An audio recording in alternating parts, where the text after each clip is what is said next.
Bismillahirrahmanirrahim. Alhamdulillah.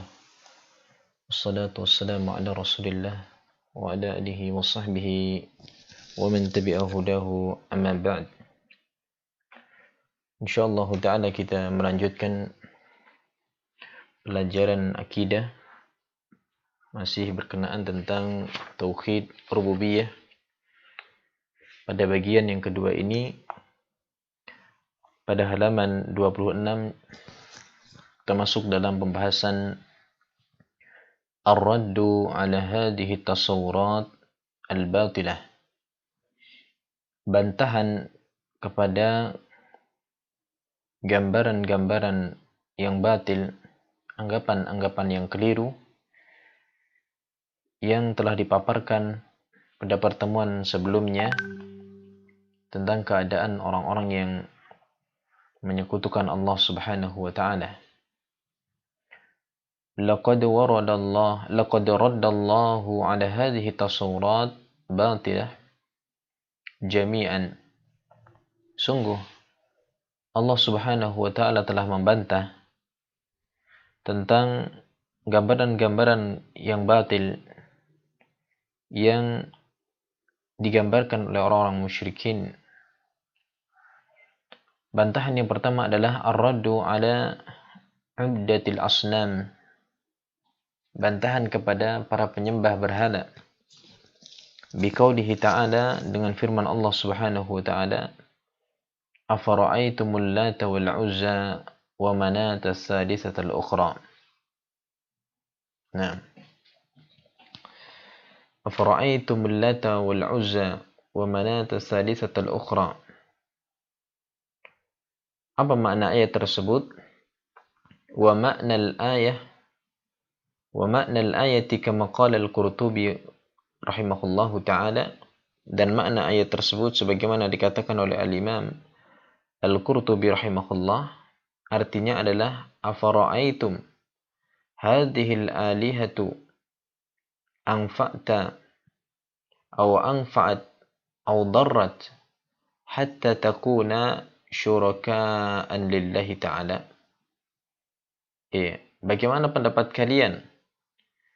Apakah pendapat kalian, menurut kalian, sesembahan-sesembahan itu memberikan manfaat atau bisa menolak suatu madarat sehingga kalian menjadikannya sebagai sekutu-sekutu bagi Allah Subhanahu wa taala? Ini maksud dari afara'aitumul lata wal uzza wa manata tsalitsata al-ukhra.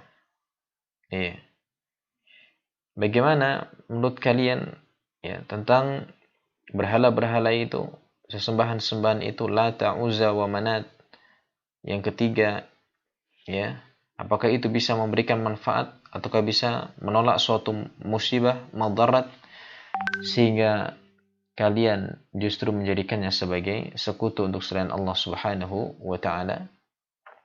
Tayyib.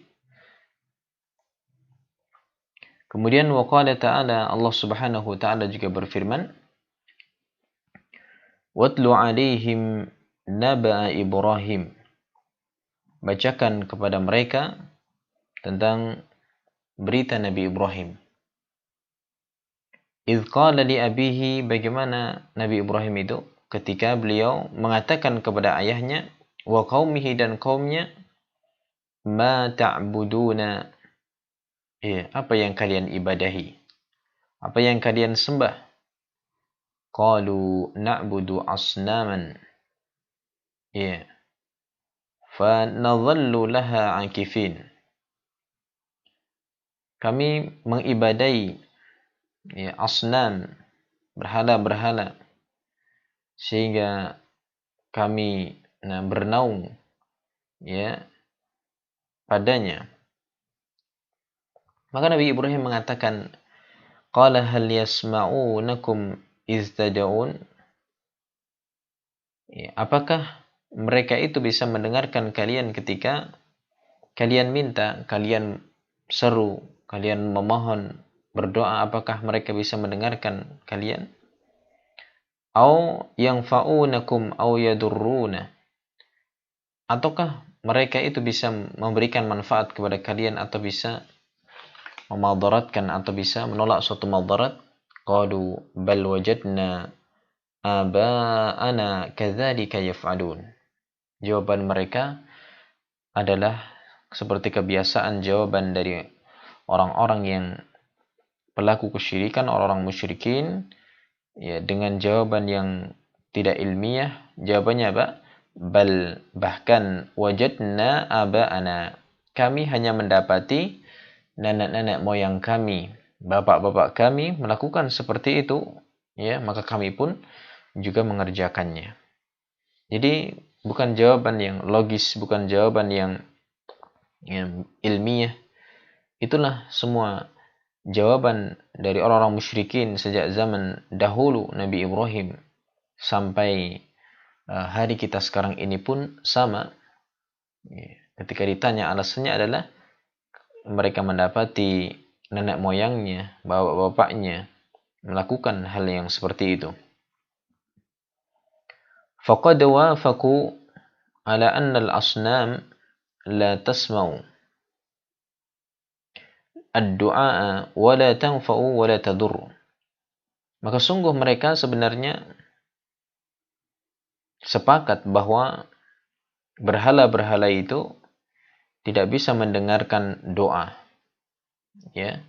Karena jawabannya mereka tidak mengatakan iya mereka bisa mendengar.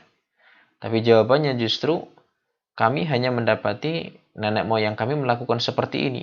Berarti mereka sendiri menyepakati bahwa berhala-berhala itu pun tidak bisa memberikan manfaat dan tidak bisa menolak suatu madarat. Wa inna ma'abaduha taqlidan li'abaihim. Hanya saja mereka beribadah itu dibangun di atas prinsip taklid, mengikuti bapak-bapak mereka dengan tanpa dalil, dengan tanpa hujjah. Nah, wa taqlidu hujjatun batilah. Sementara taklid itu hanya mengekor, hanya mengikuti dengan tidak ada dasarnya, itu adalah alasan yang batil atau alasan yang tidak bisa diterima. Ini bantahan yang pertama. Kemudian bantahan yang kedua, nam waradda ala man abada al-kawakiba wasyamsa wal qamar. Allah membantah kepada orang yang mengibadai bintang-bintang, matahari dan bulan. Biqaulihi, dengan firman Allah Subhanahu wa taala, wasyamsa wal qamara wan nujuma musakhkharatin bi amrih. Matahari, bulan, bintang-bintang semuanya tunduk dengan perintah Allah Subhanahu wa taala. Tunduk bukan justru mengatur. Mereka adalah makhluk Allah yang tunduk. Ya, sehingga menunjukkan apa? Tidak patut untuk diibadai. Wa min ayatihi al-lail wan nahar wasyamsu wal qamar. Di antara tanda-tanda kebesaran Allah adalah adanya malam dan siang, matahari dan bulan. La tasjudu lisyams wala lil qamar wasjudu lillahi alladhi khalaqahunna in kuntum iyyahu ta'budun. Janganlah kalian sujud kepada matahari, janganlah kalian sujud kepada bulan. Sujudlah kalian kepada Allah, zat yang menciptakan mereka semuanya. Jika kalian in kuntum iyyahu ta'budun, jika kalian benar-benar beribadah hanya kepada Allah Subhanahu wa taala. Bantahan yang ketiga, waradda ala man 'abada al-malaikah wal masih alaihim assalam. Bantahan kepada orang yang mengibadai para malaikat atau mengibadai Al-Masih Nabi Isa alaihissalam, ala annahum maladullah, yang mana mereka menganggap bahwa ya malaikat maupun Nabi Isa itu adalah anak Allah. Allah bantah dengan firman-Nya, mattakhadallahu min walad. Allah tidak menjadikan anak. Allah tidak menjadikan anak untuknya. Anna yakunu lahu waladu wa lam takul lahu sahibah. Ya, tidaklah Allah itu memiliki anak dan tidak pula Allah itu memiliki istri. Wa biqalihi, dan juga Allah berfirman, lam yalid wa lam yulad. Allah tidak beranak dan tidak pula diperanakkan. Wa lam yakul lahu kufuwan ahad. Dan tidak ada yang serupa dengan Allah Subhanahu wa taala dengan seorang pun. Banyak sekali ayat-ayat yang membantah tentang gambaran-gambaran umat yang batil, ya, atas perbuatan-perbuatan kesyirikan mereka. Baik, selesai. Alhamdulillah. Insyaallah itu ada beberapa soal, silahkan dikerjakan pada lembar tugas, ya. Ada sekitar 3 soal. Soal yang pertama, ma mafhumu kalimatur rabb fil kitab wa sunnah ma'al istidlal ala dzalik. Apa, ya, makna kata rabb dalam Al-Qur'an dan Sunnah disertai dengan sisi pendalilannya. Pertanyaan yang kedua, ma sababu inhirafi ba'dil bashar fi mafhum rabb, ya, apa sebab penyimpangan sebagian manusia dalam memahami kata rabb. Kemudian soal yang ketiga, akmil mayati, sempurnakan kalimat berikut, ya, sempurnakan, suruh menyempurnakan pernyataan itu. Yang pertama, raddallahu ala ubdatil asnam biqaulihi subhanahu, Allah membantah bagi para penyembah berhala dengan firman-Nya apa? Menyebutkan ayat. Yang kedua, waradda ala man na'am abadal malaikah wal masih biqaulihi subhanahu, ayatnya apa? Dalilnya apa? Dan ayat yang ketiga, bantahan kepada man abadal kawakib, orang yang beribadah kepada bintang-bintang dan matahari, dalilnya apa? Barakallahu fik. Ya, silahkan dijawab, ya, insyaallah mudah dan bisa difahami. Jazakumullahu khairan. Subhanakallah hamdika asyhadu an la ilaha illa anta astaghfiruka wa atubu ilaik.